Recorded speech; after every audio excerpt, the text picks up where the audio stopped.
시작. 주의 구원의 기쁨을 내게 회복시켜 주시고 주의 자유로운 영으로 나를 떠받쳐 주소서. 기도하겠습니다. 하나님, 오늘도 주님을 사랑해서 이 자리에 주님의 명령에 또 순종하고 또 주님을 경배하기 위해서 이 자리에 모인 주님의 백성들, 성도들을 아끼시고 하나님께서 필요한 대로 공급하시고 또 말씀을 주시고 또 인도해 주시고 또 위로해 주시고 도전해 주시기를 원합니다. 성령께서 이 시간 처음부터 끝까지 모든 것을 주장해 주시고 또 우리의 마음속에 하나님의 말씀이 열매를 맺고 또 싹을 내고 열매를 맺을 수 있도록 인도해 주옵소서. 이 모든 시간 주님의 권능의 손안에 의탁하며 우리 주 예수님의 귀한 전함을 받들어 기도합나이다. 아멘. 앉으시겠습니다. 제가 이제 잃어버린 것을 되찾는 시리즈로 지금 말씀을 전하고 있는데, 오늘은 이제 지난 시간에 이어서 기쁨을 어떻게 되찾을 수 있는가, 잃어버린 기쁨을 어떻게 되찾을 수 있는가에 대해서 지금 살펴보고 있습니다. 우리에게 기쁨을 앗아가고 또 기쁨을 잃어버리게 만드는 대표적인 요소가 있는데, 그 중에 그것이 하나가 죄다라고 말씀드렸습니다. 죄는 하나님과 우리 사이를 가로막고 또 우리의 삶을 망칩니다. 그리고 우리 안에 있는 근본적인 하나님과의 그 기쁨을 앗아갑니다. 이 죄는요, 사람을 짓누르는 힘이 있습니다. 마음이, 양심이 이렇게 화인을 맞게 되었을 때는 무뎌지고, 화인을 맞게 되면, 화인이라는 것은 성경에 보면 철로, 뜨거운 인두와 같은 철로 지진다, 이런 뜻을 갖고 있어요. 그래서 그것을 찢으면 그 찢어진 부분이 어떻게 됩니까? 감각이 없어지고 마비가 되죠. 그럼 마찬가지로 이 죄는요, 우리 안에 점점점 우리를 더 약화시키고, 이 죄가 자꾸 심해지게 되면 이제 정상이, 어떤 정상이 나타나면 감각을 느끼지 못하게 됩니다. 그러나 그리스도인들도 마찬가지예요. 그리스도인들도 이 죄가 하나님이 주셨을 때 죄를 빨리 깨닫고 빨리빨리 자백을 하셔야 됩니다. 죄를 방치하면 안 돼요. 하나님께서 우리에게 주신 긍휼 중에 하나는, 그리스도인들에게 주신 긍휼들 중에 하나는, 첫째는 하나님이 성령을 우리에게 주셨다는 겁니다. 그래서 성령을 통해서 양심을 자꾸 일깨워 주세요. 이 성령을 통해서, 또는 하나님께 성령께서 말씀을 통해서 우리의 양심을 일깨워 줄 때, 여러분, 주님과 싸우지 마십시오. 주님 앞에 빨리 자백해서 우리 죄의 문제를 해결받아야 합니다. 그래야만이 주님의 긍휼로 우리를 덮어주십니다. 또한 두 번째로, 주님이 말씀하실 때 또한 어떠한 죄인이라도 주님 앞에 자신의 죄를 자백하고 나아가는 자를 주님은 능히 용서하실 수 있는 분입니다. 예수님은 십자가에 돌아가실 때 우리의 모든 죄를 용서하셨어요. 과거의 죄, 현재의 죄, 미래의 죄를까지 다 용서하셨어요. 단 한 번에 영원히 우리의 죄를 속죄해 주셨습니다. 그러나 그것이 우리가 더 죄를 계속 짓고 살아도 된다는 허용장은 아니라는 것을 기억하셔야 됩니다. 예수님이 바로 십자가에 죽으신 것은 우리의 죄 때문에 우리 대신해서 죄의 형벌을 짊어지시고 죽었다는 사실을 우리가 인지해야 합니다. 예수님이 내가 죽어야 하는데 나를 대신해서 형벌을 받아서 십자가에서 죽으셨다는 사실을 우리가 안다면 우리가 계속 죄 가운데 있지를 않습니다. 죄 가운데 살려고 하지 않습니다. 만약에 죄에 빠지면 빨리 죄에서 헤어나서 그분을 슬프게 하고 아프게 했던 그런 마음에서 돌이키려고 하게 될 것입니다. 이것이 그리스도인의 본성이에요. 그리고 또한 내가 혹시 본의 아니게 또 계속해서 죄를 짓게 되었을 때 주님의 긍휼은 우리의 죄보다 더 크시기 때문에 우리의 모든 죄를 덮을 수 있습니다. 두 번째로 또 우리를 하여금 하나님 앞에서 기쁨을 빼앗아가는 두 번째 요소는 염려라고 말씀드렸습니다. 특히 세상의 염려에 대해서 말씀을 드렸습니다. 이 염려는 우리를 질식시킵니다. 우리의 영적인 생명을 앗아갑니다. 그리고 점점점 소진시켜버립니다. 바로 이 염려의 문제를 제가 지난 시간에 말씀드렸죠. 우리의 초점을 이사야서 26장 3절의 말씀처럼 우리의 초점을 주님께 맞추고 그리고 또한 주님께 모든 것을 맡겨드려야 합니다. 내가 해결할 수 없는 문제입니다. 그것을 붙들고 있는 것은 오히려 내 자신과 하나님 사이를 가로막고 사탄에게 빌미를 주며 내 자신이 스스로 더 위축되게 되어 있습니다. 주님께서는 내일 일조차도 자랑하거나 염려하지 말라고 했습니다. 내일 일을 염려하라고 했습니다. 오늘 하루의 악은 오늘 하루로 족하다고 그랬어요. 여러분 오늘 하루에 있은 일만 해도 수고스럽습니다. 내일이 내게 보장될지 또 내일 그 일들이 나에게 닥칠지 나는 알지 못해요. 그냥 주님께 맡기십시오. 우리는 하루하루를 살아가는 사람입니다. 물론 미래의 비전을 갖고 살아가지만 오늘 하루를 사는 사람들입니다. 그래서 내일로 미루지 마십시오. 염려조차도 내일로 미루지 마십시오. 오늘 하루에 모든 것을 거치고 주님께 맡기고 다윗이 사울에게 쫓기고 있었을 때 그가 단잠을 잘 수 있었던 이유는 물론 잠을 못 이뤄서 주님께 절규하며 기도하던 때도 있었습니다만은 그러나 그의 시편의 고백을 보면 주님께서 그에게 단잠을 주셨다고 말씀하십니다. 그 단잠을 그가 이러한 많은 어려운 상황 가운데서 단잠을 잘 수 있었던 이유가 뭡니까? 주님께 모든 걸 맡겼기 때문입니다. 생명의 모든 귀천이 또 생명의 모든 일들이 다 주님에 속해 있기 때문입니다. 시편 63편에 보면 대저 생명이 주께 속해 있다고 되어 있습니다. 하나님께 생명이 속해 있어요. 내가 염려한다고 생명을 연장하거나 내가 염려한다고 내 생명의 문제가 더 풍성해지거나 가난해지는 것은 아닙니다. 우리가 이 모든 것들을 자유하면서 풍성하게 누릴 수 있는 이유는 바로 주님이 나와 함께 하시고 주님이 나에게 생명을 계속 주시기 때문입니다. 그래서 주님께 모든 걸 맡기십시오. 세 번째로는 또한 우리의 이러한 그 죄의 문제를 우리의 이러한 문제들을 해결하지 못하게 만들고 기쁨을 빼앗아가는 것은 바로 주님과의 이제 관계의 문제입니다. 이제 세 번째로 오늘은 말씀 생활의 소홀에 대해서 보도록 하겠습니다. 우리가 주님과의 관계가 회복하지 못하는 이유는 바로 주님 안에서 말씀 생활이 되지 못하기 때문입니다. 이 주님과의 관계는 우리의 삶을 하나하나 제대로 된 계단을 쌓아간다 그럴까요? 기초를 쌓아간다 그럴까요? 기초를 쌓는 것과 같은 것입니다. 주님의 말씀에 기초를 쌓아가고 그 위에 집을 짓게 되면 절대로 어떤 홍수가 나도 흔들리지 않습니다. 무너져 내리지 않는다는 것입니다. 바로 주님과의 관계가 그래요. 여러분 주님과의 관계가 들쑥날쑥하게 되면요 모든 지어지는 우리의 영적인 이런 상태들이 불안정하게 됩니다. 그러나 주님과의 관계 속에서 여러분들이 주님과의 관계 속에서 하나하나 여러분의 삶을 잘 건축해 나가기 시작하면 어떠한 비바람이 몰아치고 홍수가 와도 무너지지 않는다는 것입니다. 바로 그 말씀에 대한 약속이 요한복음 15장에 잘 나와 있습니다. 요한복음 15장으로 가서 잠깐 보도록 하겠습니다.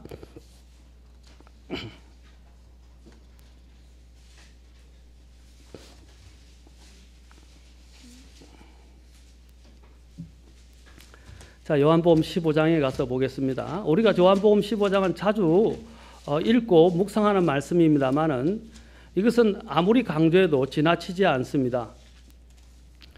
자, 요한복음 15장에서 주님과의 관계에 대해서 예수님께서 말씀하셨습니다. 너희가 내 안에 거하고 내 말이 너희 안에 거하면 이라고 주님이 말씀하셨어요. 특히 이 4절에 보면 주님이 말씀한 내 안에 거하라 나도 너희 안에 거하리라 라고 말씀하셨습니다. 그리고 7절에 보면 너희가 내 안에 거하고 뭐라고 그랬습니까? 내 말들이 너희 안에 거하면 내 말들이 너희 안에 거하면 3절에 보면 주님이 이렇게 말씀하십니다. 이제 너희는 내가 너희에게 일러준 말로 깨끗하게 되었다라고 말씀하십니다. 바로 주님의 말씀 안에서 우리는 기쁨을 발견할 수 있습니다. 주님이 우리에게 주시는 말씀은 생명의 말씀입니다. 주님이 우리에게 주시는 말씀은 우리를 인도하는 바로 등불과 같은 말씀입니다. 우리의 길과 발자취를 인도하는 말씀입니다. 그리고 또한 우리의 생명을 더 풍성하게 하는 말씀입니다. 골로새서 우리가 3장 15절에 보면 그리스도의 말씀이 너희 안에 모든 지혜로 풍성히 거하게 하되라고 되어 있습니다. 그리스도의 말씀이 모든 지혜로 너희 안에 풍성히 거하게 하라고 말씀하십니다. 이 말씀은 왜냐하면 우리에게 기쁨을 주기 때문입니다. 여러분 동방 박사들의 동방에 이제 여러분 지혜자들이 주님을 찾아갔던 것을 우리는 잘 알고 있습니다. 그들이 주님을 찾아갔던 가장 대표적인 이유가 무엇입니까? 바로 하나님의 말씀에 따라서 그들은 메시아가 올 것을 알아보았고 또한 그 메시아가 올 그 지시하는 대로 별을 찾아 별을 따라서 갔던 것입니다. 그러면서 그가 헤롯 왕 앞에서 이렇게 말합니다. 유대인으로 왕으로 태어나신 분이 어디 계시냐? 우리가 동쪽에서 그분의 별을 보고 그분께 경배하러 왔노라. 여러분 그들이 별을 보고 따라온 것은요. 원래 별을 보고 따라오기 이전에 그들은 먼저 하나님의 말씀의 약속을 믿고 있었던 것입니다. 그 약속의 말씀에 따라 그 시기가 옴을 알고 그 시기에 따라서 바로 그 예수님을 이제 하나님의 특별한 인도하심에 따라서 그 별을 보고 따라왔던 것입니다. 여기 보십시오. 유대인으로 왕으로 태어나신 분이 어디 계시냐? 이것은 성경에 약속되어 있는 것입니다. 메시아가 오실 것에 대해서는 구약의 성경의 전반에 걸쳐서 바로 메시아의 오심에 대해서 약속을 하고 있던 것을 이들은 알고 있었습니다. 그래서 그 시기가 이루어지자 이제 때가 오자 그들은 별이 나타나게 되고 그것을 징조로 삼고 이제 예수님을 찾아오게 되었던 것입니다. 찾아오게 된 이유는 바로 경배하러 왔던 것입니다. 여러분이 다니엘서 9장에 보시면 메시아가 오게 될 것에 대해서 49일에가 지나면 바로 메시아가 오실 것에 대해서 약속을 하고 있습니다. 다니엘서 9장 24절부터 27절에 보면 다음에 다니엘서에 대해서 제가 강의를 곧 할 건데 9장 24절부터 27절에 보면 메시아가 올 것에 대해서인데 483년이라고 나옵니다. 49일에 483년 이후에는 메시아가 오실 것이라고 약속되어 있습니다. 바로 그 때에 정확한 때에 예수님께서 오신 거예요. 하나님은 얼마나 정확하신지 모릅니다. 하나님의 대언의 말씀은 틀린 적이 없습니다. 바로 이 동방 박사들은 주의 말씀에 따라 주의 말씀에 귀를 기울이고 그분이 오실 것을 기다리고 있다가 그 징조를 보고 이제 메시아를 경배하러 오게 된 것입니다. 자, 그들이 주님께 경배하게 되었을 때 그들은 어떻게 됐습니까? 마태복음 2장 10절에 보면 그들이 그 별을 보고 심히 크게 기뻐하더라라고 말하고 있습니다. 여러분, 주님을 만나는 것은 기쁨입니다. 그 어떤 기쁨과 비교할 수 없는 기쁨을 갖게 됩니다. 여러분, 우리가 성경을 읽는 이유가 무엇입니까? 예수님을 만나기 위해서입니다. 바리새인들은 자신이 갖고 있는 이 성경 지식을 가지고 다른 사람과 비교하면서 자랑하려고 그랬어요. 내가 이것도 알고 있고 저것도 알고 있고 나는 또한 이 지식적인 하나님의 말씀을 가지고 내가 이것을 행하고 있기 때문에 자신의 행함을 자랑하면서 오히려 그 안에 있는 메시지의 중심이신 그리고 그 성경이 항상 가리키고 있는 메시아이신 예수님을 보지 못했던 것입니다. 오늘 말씀을 좀 본다고 하는 사람들의 가장 큰 문제가 이것입니다. 하나님의 말씀을 진짜로 제대로 아는 사람은요, 고개를 숙이고 겸손해지게 됩니다. 자신이 말씀을 좀 더 안다고 다른 사람들을 모른다고 비난하고 업신여기거나 또한 자신이 교만해서 다른 사람과 자신의 이런 영적인 우위를 비교하지 않는다는 사실입니다. 이전에 제가 교회 생활을 할 때 교회에서 한 분이 계셨는데 한 분이 어디서 성경을 많이 배워왔어요. 그리고 구약에 있는 12제자의 이름, 12지파의 이름, 구약에 있는 12지파의 이름, 그부터 시작해서 또 열왕기들의 이름들 이런 걸 그냥 지식적으로 달달달 그냥 암송하듯이 외워왔어요. 그러면서 성경에 좀 여러 가지 성막과 관련된 부분도 좀 더 지식을 갖고 있다고 그래가지고 심지어는 목사님한테 와서 목사님을 시험을 하더라고요. 내가 모르는 줄 알고 저에게 시험을 했는데 제가 그보다 더 상세하게 이야기를 하니까 나에게는 고개를 숙이더라고요. 그러면서 항상 다른 사람과의 지식적인 우위를 가지고 다른 사람들을 판단하고 자신이 마치 대단한 사람처럼 생각하는 사람들이 있더라고요. 여러분, 십자가라는 것이 무엇입니까? 십자가라는 것은 하나님과 나와의 관계를 이야기하지만 또한 다른 사람과의 관계를 말하는 것입니다. 내가 주님과의 관계를 잘하고 있고 주님의 말씀을 많이 알고 있다고 해서 다른 사람과의 관계가 되지 못한다면 그것은 신앙생활을 잘못하는 거예요. 주님이 우리에게 주신 이름은 주님을 섬기고 다른 사람을 섬기게 하기 위해서 하나님께서 우리에게 말씀을 주셨습니다. 그런데 나는 하나님과의 관계는 바르다고 늘 이야기하면서 다른 사람들하고는 늘 문제를 일으켜요. 항상 다른 사람과는 갈등을 일으키고 다른 사람을 용납하지 못하고 다른 사람을 인정해 주지 못하고 항상 자신이 최고 경건하다고 생각하는 그런 오만함과 그 교만함이 그건 어디서 온 것입니까? 그것은 마귀에게서 온 것이에요. 하나님이 주시는 게 아니에요. 내가 아무리 혼자서 말씀을 잘 보고 있고 매일매일 경건의 생활을 하고 있고 매일매일 기도를 한다 할지라도 내가 다른 사람과 만났을 때 다른 사람과 늘 트러블을 일으키고 다른 사람과 늘 다툼을 일으키고 갈등을 일으키고 다른 사람을 용납하지 못한다면 그 신앙은 하나님이 주신 거 아니에요. 하나님이 나에게 주신 것은 더 주님을 더 사랑하고 다른 사람들을 사랑하면서 섬기라고 주님이 십자가를 주신 것입니다. 더 낮아져야 돼요. 안다고 하지 마세요. 심지어는 하나님께서 목회자를 주신 것은 하나님께서 필요하시기 때문에 임명해 주신 것이고 또 하나님께서 선물로 주신 것이라고 성경은 말씀을 하십니다. 여러분이 부모들이 내보다 더 똑똑하다고 해서 부모가 된 거 아니에요. 맞습니까? 우리가 왜 부모님을 존경합니까? 하나님이 그 권위를 주셨기 때문입니다. 우리가 왜 오늘 정치가 엉망이지만 그래도 저는 지금 잘못하고 있는 박근혜 대통령에 대해서 박근혜라고 아직 함부로 이야기하는 사람들에 대해서는 저는 동의할 수가 없어요. 그가 하야에서 물러나기 전까지는요 그대로 대통령입니다. 저는 별로 좋아하지 않습니다만은 그러나 분명히 우리가 알아야 해서 하나님이 권위를 주셨을 때까지는 우리가 최대한 존중해야 되고 이 문제를 해결하기 위해서는 합법적인 방법으로 해결을 해야 됩니다. 그것이 성경이 우리에게 가르치는 방법이에요. 마찬가지로 목회자도 마찬가지입니다. 정부에 있어서나 가정에 있어서나 교회에 있어서도 마찬가지입니다. 교회에서도 목회자가 모든 걸 다 알기 때문에 목회하는 거 아니에요. 지식적인 걸 가지고 목회자를 또한 평론해서는 안 됩니다. 판단해서는 안 된다는 것입니다. 하나님께서 권위를 주셨고 하나님이 순종하게 하셨어요. 그러면 그 하나님께서 모든 부분들을 다루시고 해결해 주실 때까지 기다리는 것이 필요합니다.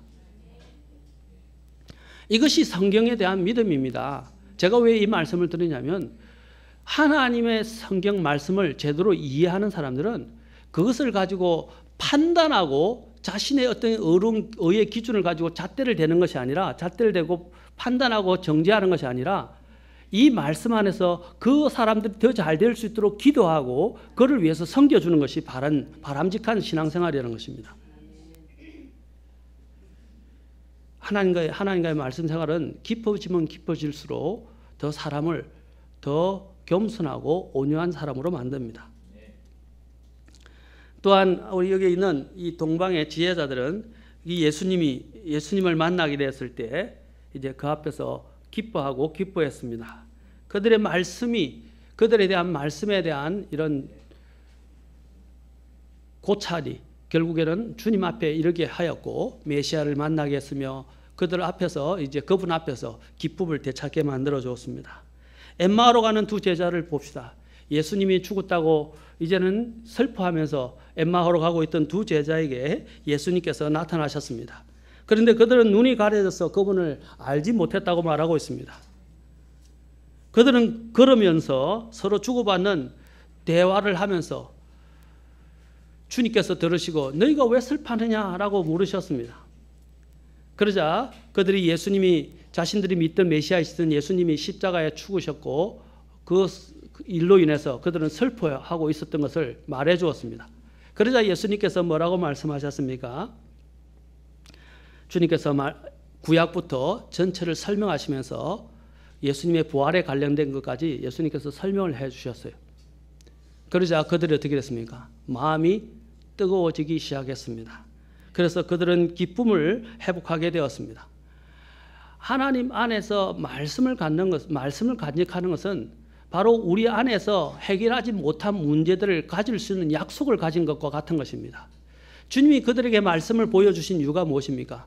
그들은 말씀을 알고 있었지만 말씀이 의미하는 바를 알지 못했습니다.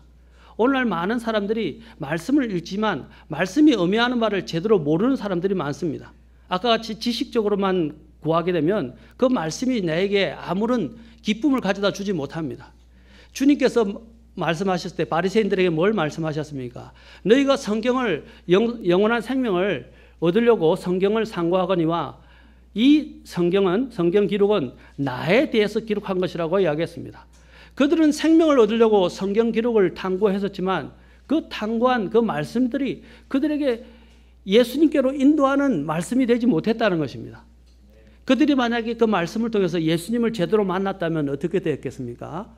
그들의 마음의 상태는 달라졌을 것입니다. 오늘날 많은 사람들이 하나님의 말씀을 읽으면서 다른 여러 가지 목적을 통해서 성경을 찾습니다. 자신이 원하는 바에 대한 어떤 응답, 자신이 원하는 욕구에 맞춰줄 수 있는 약속들, 이런 것들을 찾기 위해서 성경을 읽고 성경의 약속을 암송합니다. 이거는 기복신앙과 같은 거예요. 물론 하나님이 우리에게 복을 약속하시고 우리에게 많은 축복들을 또한 약속해 주고 계십니다. 그러나 그것을 구하기 위해서 우리는 성경을 가는 게 아니에요. 오늘 특히 이렇게 자꾸 너무 지나치게 구원에 대해서 강조하는 건 나쁜 건 아닙니다. 지나치게 구원에 대해서 강조하는 일명 다른 어떤 이런 이단들도 보면 뭘 강조하느냐면 자꾸 죄사함의 비밀 뭐 이런 것을 강조하고 그 다음에 또한 천국 간다, 죄 용서 받는다, 영원한 생명을 얻는다, 이 부분에 대해서 강조를 합니다. 거듭남의 비밀, 뭐 죄사함의 비밀 이렇게 이야기하면서 자꾸 어디에 초점을 맞추냐면 죄 용서함 받는 것, 그렇죠? 또 예수님을 믿으면 모든 것이 좋고 만사 형통하게 되고 복을 누린다는 이러한 부분에 초점을 맞춘다는, 그것은 잘못된 복음이에요. 예수님을 얻으면 모든 게 다 얻어지는 거예요. 예수님을 만나면 모든 것을 다 누리게 되는 것입니다. 그렇지 않습니까? 왜냐하면 예수님 안에 생명이 있고 예수님이 우리에게 죄 용서함을 주시는 것이고 예수님이 우리를 천국으로 인도할 수 있는 바로 그 구원자이십니다. 그 예수님을 만나야 돼요. 지식적으로 만나는 게 아니라 그 사실, 어떤 사실 때문에 그분이 보장해 주는 혜택 때문에 예수님을 만나는 것이 아니라 그 예수님 자체를 소유하게 되고 그 예수님 자체를 만나면 우리는 모든 것을 얻는 것과 같은 거예요. 그런데 예수님을 안 만나는 사람들이 있어요. 아까도 말씀드렸지만 내가 필요한 것만 찾으려고 성경을 뒤지는 사람들이 있어요. 성경을 읽는 사람들이 있어요. 내 문제를 해결받기 위한 약속을 얻으려고 성경을 뒤지는 사람들이 있어요. 그것은 주객이 전도된 거예요. 여러분, 성경에는요, 약속뿐 아니라 우리의 잘못에 대해서 경고하는 말씀도 많아요. 그 경고를 주시는 이유가 뭡니까? 결국의 목적은 하나님이 우리를 잘되게 하시려고, 바르게 나아가게 하시려고, 그렇죠? 주님 앞에 바르게 설 수 있도록 하시기 위해서 그 경고의 말씀을 주시는 거예요.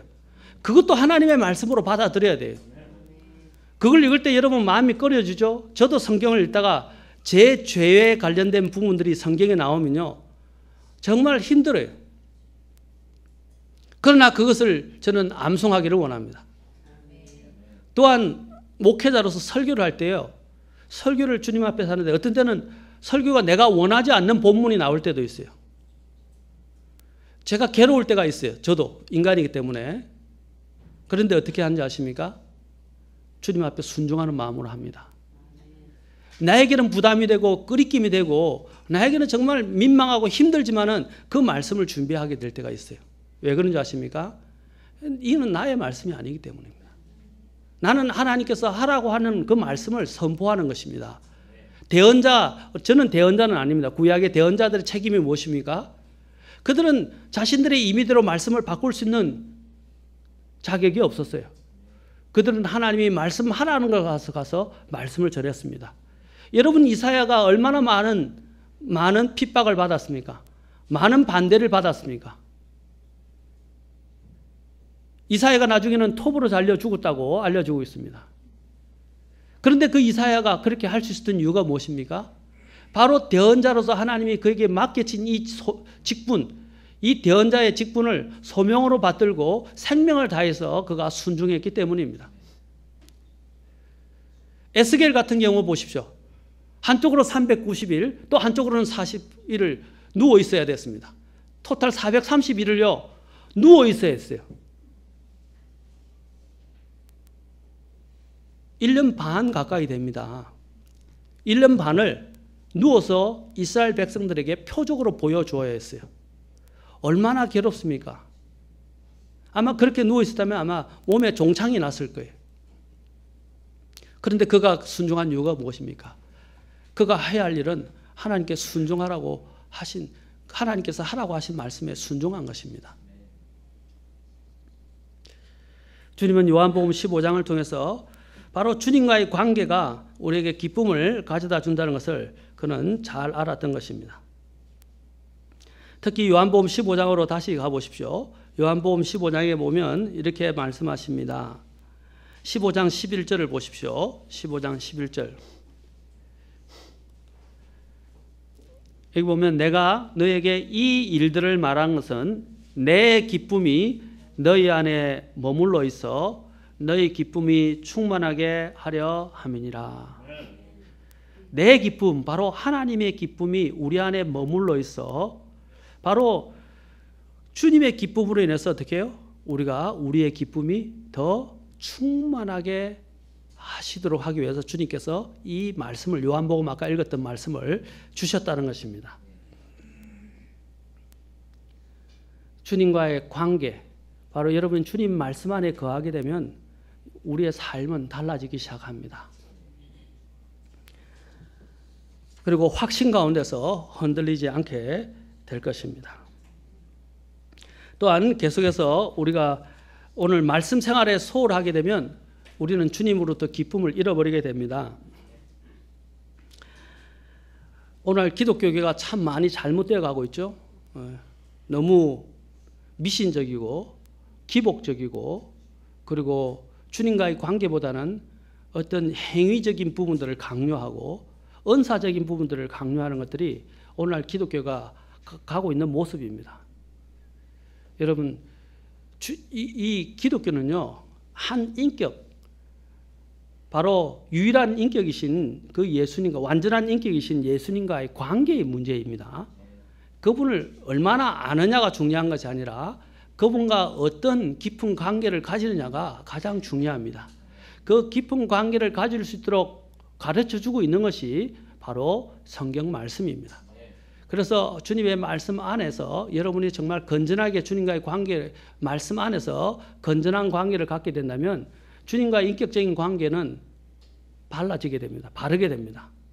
그리고 더 올바로 사람들은 세워지게 될 수 있습니다.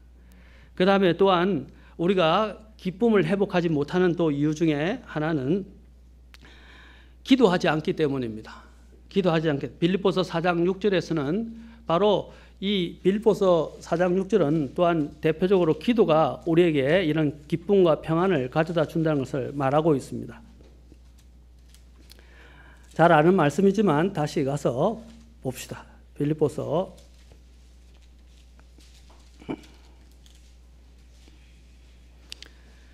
자, 4장 6절부터 7절에 보면 아무것도 염려하지 말고 오직 모든 일에서 기도와 간구로 너희가 요청할 것들을 감사와 더불어 하나님께 알리라. 그래야면 모든 이해를 뛰어넘는 하나님의 평강이 그리스도 예수님을 통해 너희 마음과 생각을 지키시리라. 하나님의 이 평강이 어디서 오는 것입니까? 바로 기도를 통해서 주님께서는 우리에게 평강을 주시겠다고 말씀하십니다. 기도하게 되면요, 우리의 모든 부분들을 아까도 했죠. 어떻게 주님께 모든 걸 맡깁니까? 물론 믿음으로 맡깁니다. 그러나 실질적으로 어떻게 맡깁니까? 기도를 통해서 맡기는 것입니다. 주님께 맡기는 거예요. 아까 읽었던 여러분 돌아가지 마시고 요한복음 15장에서도 주님께서 너희가 내 안에 거하면이라고 말씀하시고 또 내 말들이 또 너희 안에 거하면이라고 말씀하시면서 주님께서 이 기도에 대한 부분을 말씀하십니다.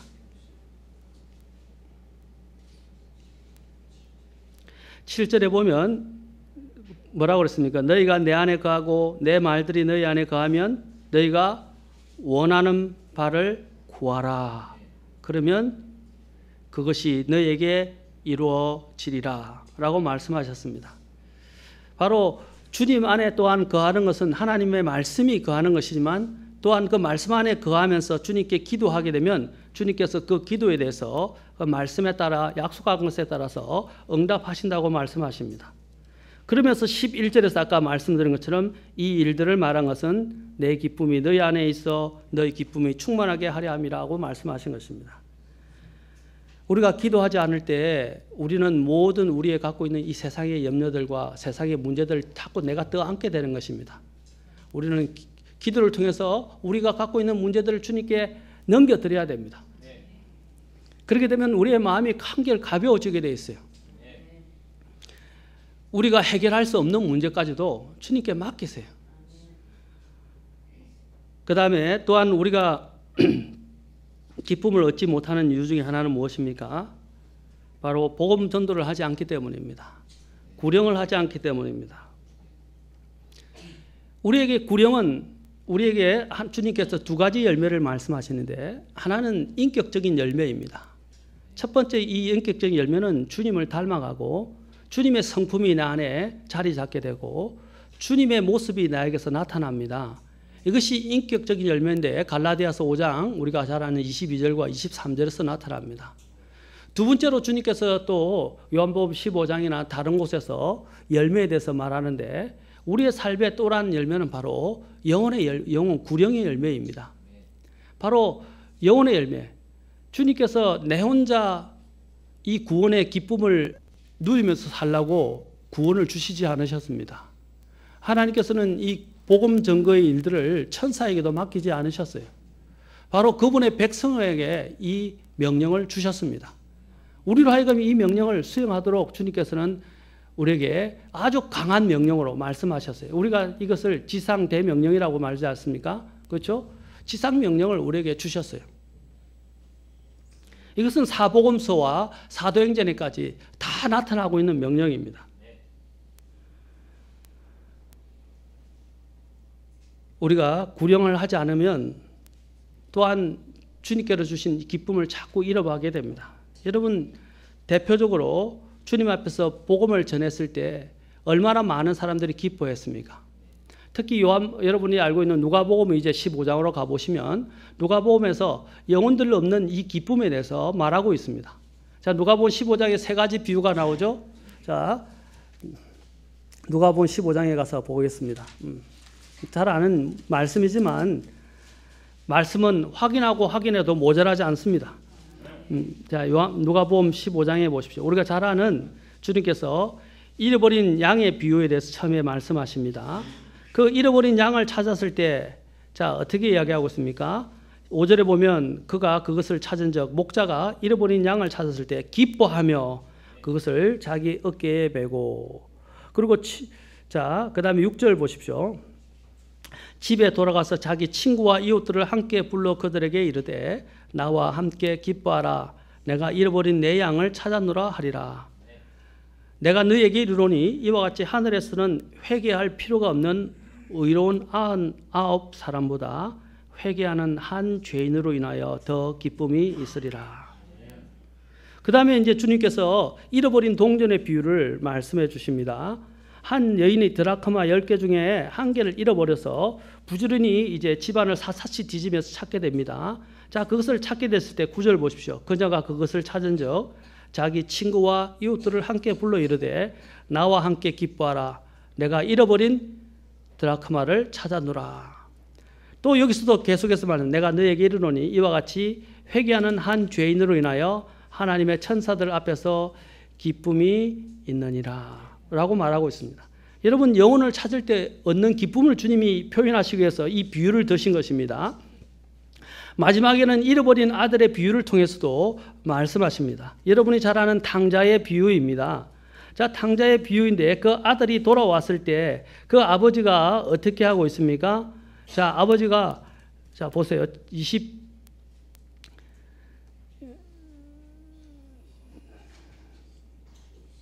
24절 자 보세요.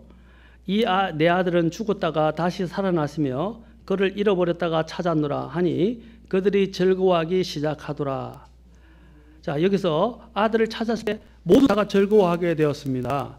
그러면서 또한 큰 아들이 이 탕자 되었던 동생이 돌아온 것에 대해서 이제 시기심을 갖고 못마땅하게 여기고 아버지가 잔치를 베풀고 거기에 옷을 입혀주고 그로 인해서 잔치를 베푸는 것을 못마땅하게 여기고 있었을 때 그때 아버지가 그 아들에게 다시 대답하면서 이렇게 말합니다.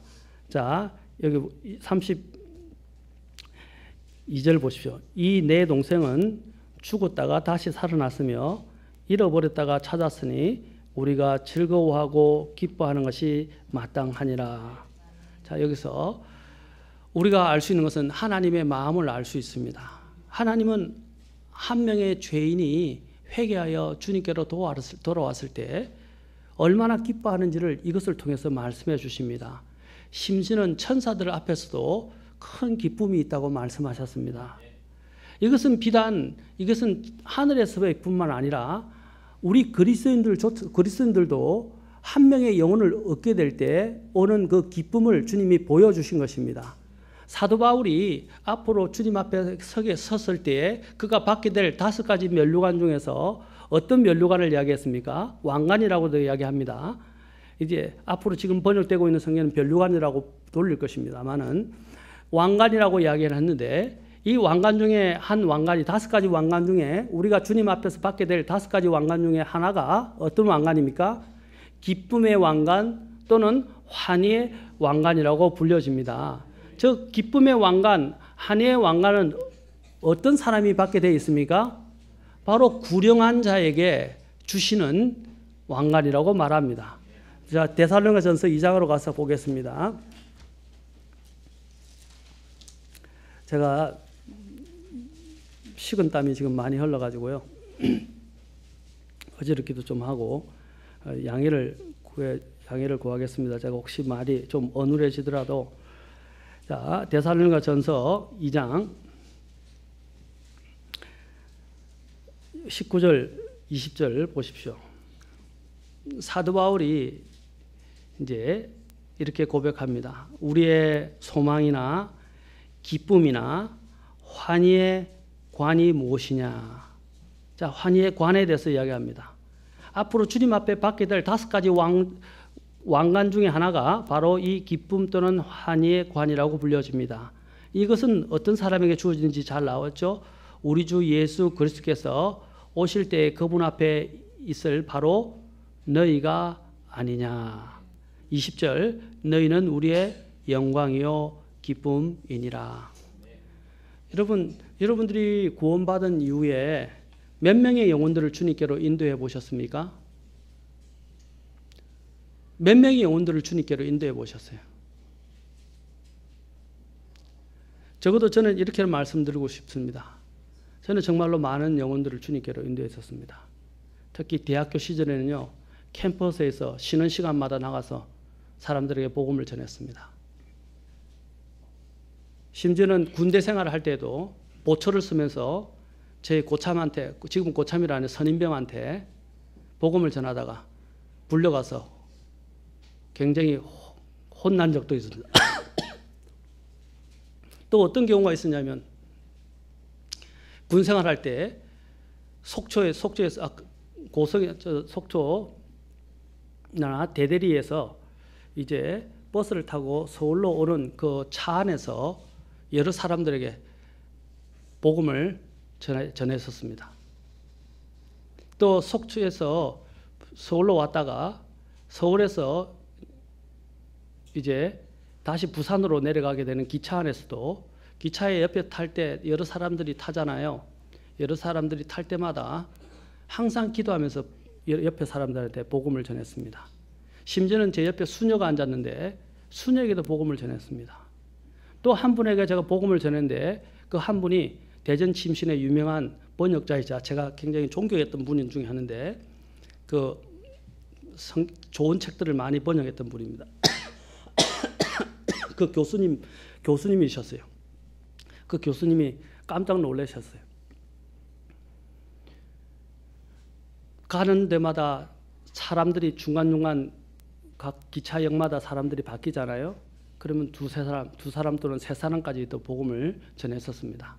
그러면서 많은 사람이 주님을 영접을 했습니다. 물론 그 이후에 그들의 삶에 대해서는 저는 잘 모릅니다. 복음을 저는 전했고 그들에게 좋은 교회를 바른 교회를 가라고 설명해 줬고 그 위에도 거리 설교를 하고 또 거리에 나가서 복음을 전하기도 하고 또 목회자로서도 많은 사람을 만나면서 복음을 만나는 사람마다 정했었습니다. 그것은 주님이 다 잘 알고 계시고 또 그 열매에 대해서는 주님이 압니다. 저와 여러분들이 해야 될 가장 대표적인 업무는 무엇입니까? 시간이 나든 안 나든 최대한 이 하나님의 생명의 복음을 전하는 것입니다. 전해서 여러분이 영혼을 얻는 기쁨을 한번 누려보십시오. 영혼을 얻는 기쁨을 한번 누려보세요. 얼마나 기쁜지. 그것은 다른 어떤 것과도 비교할 수 없는 기쁨이 차오르게 되어 있습니다. 영혼을 귀중히 여기는 마음을 가지십시오. 하나님께서 우리를 찾아오신 이유가 무엇입니까? 우리를 불쌍히 여기셔서 우리를 얻게 됐을 때 그 기쁨을 말로 표현할 수가 없습니다. 여러분들이 오늘 주님께서 누가복음 15장에서 말하는 잃어버린 것들을 찾은 그 기쁨, 잃어버린 양을 찾았을 때 기쁨, 잃어버린 그 드라크마 그 결혼 지창금과 관련된 것인데 그것을 하나였지만 그 소중한 것이잖아요. 그것을 찾았을 때 그 기쁨, 또 잃어버린 자신의 아들을 찾았을 때 그 기쁨, 바로 그와 같은 그 기쁨들을 여러분들이 누릴 수 있다는 것입니다. 여러분 구령의 열정을 잃어버리지 않았습니까? 영혼들을 불쌍히 여기는 마음을 잃어버리지 않았습니까? 주님은 잃어버린 영혼을 위해서 애타하십니다. 가슴 아파하시고 지금도 그들을 초청하고 계십니다. 이제 우리는 그분의 복음의 말씀에 의해서 구원을 받았다면 이 복음의 말씀으로 다른 사람을 구령하는 것은 마땅한 것입니다. 우리가 또한 기쁨을 잃어버리게 되는 대표적인 이유는 용서하지 않기 때문입니다. 용서라는 것은 하나님의 속성 가운데 하나입니다. 주님께서는 자신을 따르는 제자들에게 용서가 무엇인지 행동으로 가르치시고 비유를 통해서 강조하셨습니다. 베드로가 어느 날 주님께 나와서 물었습니다. 주여, 내 형제가 내게 죄를 지으면 내가 몇 번이나 그를 용서하리까? 7번까지 하리까? 예수님께서 그에게 말씀하셨습니다. 내가 너에게 이르노니 7번까지가 아니라 70번씩 7번까지니라 라고 말씀하셨습니다. 유대인의 랍비의 가르침에 따르면 사람이 남의 잘못을 용서하되 3번까지는 용서하라는 말이 있습니다. 3번까지는 용서하라고 그래요. 그런데 그 이유는 용서하는 것은 있을 수가 없어요. 그런데 베드로가 7번까지 이야기했죠? 이건 엄청난 겁니다. 3번보다도 2배 넘는 거예요. 그런데 주님은 어떻게 말씀하셨어요? 70번을 7번까지라도 용서하라고 그러셨어요.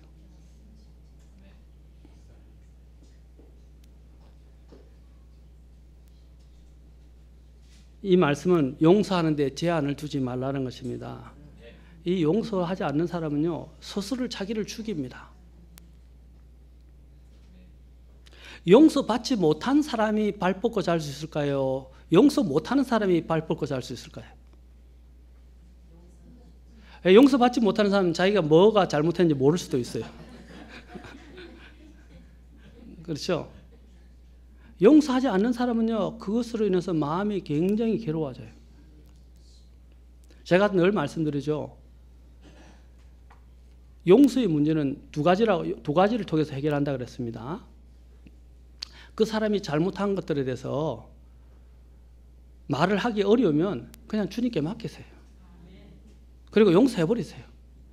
만약에 용서 안 되면 어떻게 하라고 했어요? 주님은 그 사람에게 가서 그의 잘못을 이야기해 주라고 그랬어요. 이야기해 주는데도 안 듣는다? 그러면 교회에 와서 이야기하든지 주님께 맡기든지 둘 중에 하나 하면 됩니다.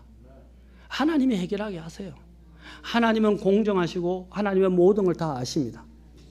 하나님이 우리가 용서하신 걸 아시고 계시고 우리에게 오히려 은혜를 주실 것입니다. 또 우리의 마음에 다른 마음, 평안의 마음을 오히려 주실 것입니다. 그 결과는 누가 책임지는 겁니까? 하나님이 하시는 거예요. 원수를 갚는 건 누가 하는 것입니까? 하나님이 하시는 거예요. 우리 그리스도인이 하는 게 아닙니다. 자신이 그 마음에 용서하지 못하는 마음을 지고 계시지 마십시오. 미워하는 마음이 바로 용서하지 못하는 마음과 같은 것입니다. 기독교에서 가장 위대한 단어가 저는 용서라고 생각합니다. 가장 위대한 단어가 감사와 용서입니다. 십자가는 하나님의 사랑이자 공의의 표식입니다. 그러나 사랑과 공의가 조화를 이루어서 바로 이 용서를 만들어낸다는 것입니다.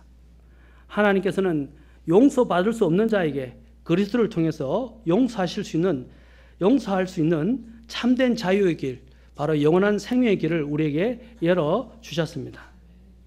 우리가 용서를 할 때 무엇을 생각해야 되냐면 나를 용서하시고 나를 대신해서 십자가에서 용서의 길을 열어주시고 구원시키기 위해서 죽어주신 그리스도를 생각하라고 말하고 있습니다. 그게 에베소서와 골로새서에서 이야기하는 것입니다. 다른 사람들 용서하되 그리스도께서 너희를 용서하신 것처럼 그들을 용서하라고 말씀하십니다. 어디에 근거를 두고 있습니까? 그리스도께서 우리를 용서하신 것에 근거를 두고 있다는 것입니다. 가장 단순한 단어이지만 실행하기가 가장 힘든 순종의 한 형태가 용서라고 생각되어집니다. 아마 가장 가까이 있는 사람이 가장 용서하기 어려울 수도 있어요. 그것이 내 남편일 수도 있고 내 아내일 수도 있고 내 자녀일 수도 있고 내 부모일 수도 있어요. 참 힘들죠. 어떤 사람은 그렇게 말합니다. 남편이 왼수다. 또는 자식이 왼수다 라고 이야기하는 사람들도 있습니다. 여러분, 사람이 말을 많이 하고 가르쳐 준다고 해서 변화되는 건 아니에요. 사람을 변화시킬 수 있는 능력을 가지신 분은 주님밖에 없습니다. 물론 부모는 자녀를 그들이 품을 떠나기 전까지는 가르쳐야 됩니다. 그러나 가르쳤는데도 변화되지 않을 때는 어떻게 됩니까? 기도하고 주님께 맡기십시오. 주님께 간절히 붙들려 매달려 보십시오. 그러면 하나님이 어떻게 하시는가를 여러분 보게 되실 것입니다. 하나님은 성도의 간절한 부르짖는 기도를 외면하지 않습니다. 기도를 듣고 그 기도에 반드시 응답하시는 분이십니다. 그 응답이 내가 용서하지 못하고 있는 그 사람에 대해서도 하나님께 맡기고 용서하고 하나님께 맡기면 하나님이 그 사람을 다루시기 시작합니다. 하나님은 용서하시는 분입니다.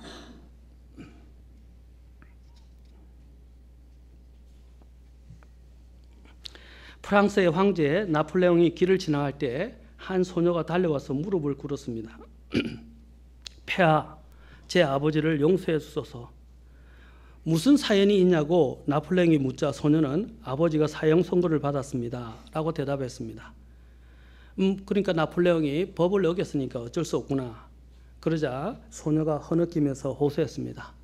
잘 알고 있습니다, 카카. 그러나 저는 정의를 요구하는 것이 아니라 긍휼을 탄원하는 것입니다. 그 침묵을 지키고 있던 나폴레옹이 내 말에 아버지를 용서하니 돌아가라 라고 이야기해 줬다고 합니다. 사랑하는 성도 여러분, 이 아이의 말, 탄원하는 그 긍휼을 가져달라고 하는 아이의 말에 나폴레옹이 감동을 받아서 그를 공의로서는 용서할 수 없지만 긍휼의 마음을 가지고 용서를 해 주었습니다. 마찬가지로 우리도 사람들을 용서하기가 쉽지 않습니다. 정말 저도 어떤 때는 용서하기 어려울 때가 있어요. 누구를 생각해야 합니까? 그리스도를 생각하십시오. 그리스도를 생각한다면 우리는 다른 사람을 용서할 수 있습니다. 하나님이 나를 얼마나 사랑하셨는지, 하나님이 나의 이 엄청난 죄를 어떻게 용서하셨는지를 우리가 깊이 있게 되새긴다면 다른 사람들을 용서할 수 있을 것입니다. 하나님은 용서하시는 분이십니다. 그 용서가 있었기 때문에 오늘 이 자리에 있는 것입니다. 그 용서와 관련되어진 가장 대표적인 단어가 하나님의 성품이 속성이 긍휼입니다. 긍휼. 긍휼이 뭡니까?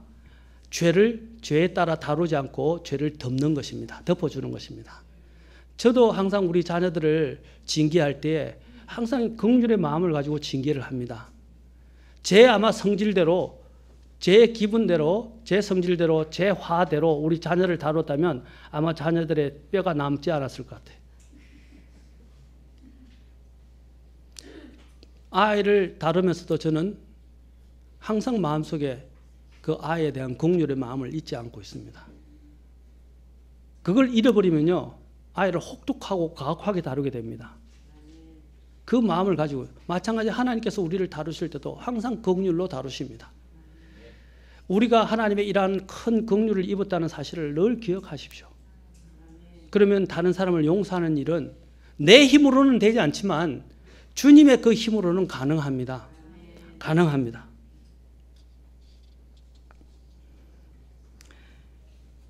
이사야서 55장 7절에서는 이렇게 말씀하십니다. 사악한 자는 자기 길을 버리고 불의한 자는 자기 생각을 버리고 주께로 돌아오라. 그래야면 그분께서 그를 긍휼히 여기시리라. 우리 하나님께로 돌아오라. 그분께서 풍성하게 용서하시리라. 바로 이 풍성하게 용서하는 것이 긍휼입니다. 하나님이 우리를 이렇게 용서하신 것처럼 우리도 다른 사람을 용서할 때 그리스도를 생각하십시오.